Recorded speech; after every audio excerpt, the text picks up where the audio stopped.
James Monroe and Spotsylvania renewed a long-running rivalry. These 3A East rivals matching up at JM.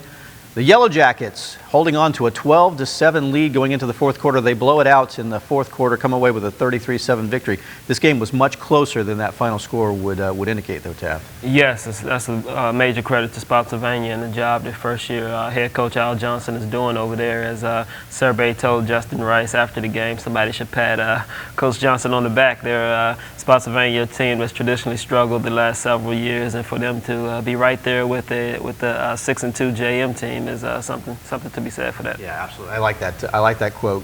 Certainly high praise coming from Coach Survey as well. James Monroe, a very strong team. So kudos to Spotsylvania for hanging tough there until the fourth quarter. But a big fourth quarter it was for the Yellowjackets. Let's get through some of the offensive stats there for JM. DJ Weldon led the way on the ground, 14 carries, 107 yards and 2 scores.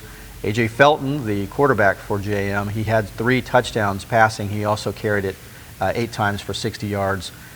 Darius Leacock with 2 receptions, 110 yards. You'd have to wonder, if the field were longer, how many yards could he have racked up there? Matt Felton with 2 touchdowns. Both of the passes he caught went for touchdowns and 42 yards through the air, receiving-wise, for Matt Felton there.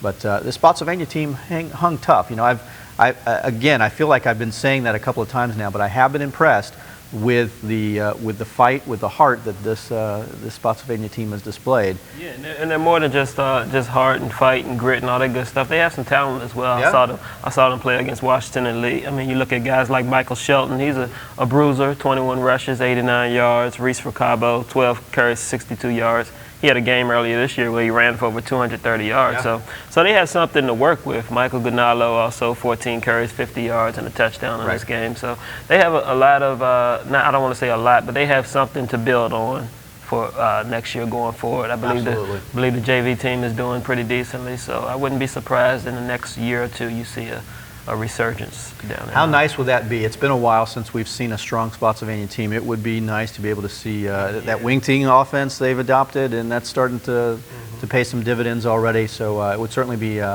encouraging. It would be a feel-good story to see Spotsy get back on the winning side of things. They are 2-6 at this point. Likely will make the playoffs, by the way. Justin tells me, he's whispering in my ear that they are probably a playoff team. So they've got that to look forward to. Meanwhile, James Monroe continues to roll, though. So they had their big victory last week over Chancellor. They get this victory this week. Was maybe a trap game potentially because they've got Cortland coming up next week. A strong team, though.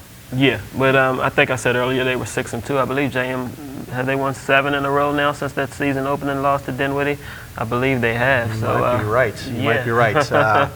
We'll check on that. I think maybe James Monroe 7-1 on the season. 7-1 on the season. So right, yeah, they're rolling and peaking at the right time. Yeah, definitely. JM 33, Spotsy 7.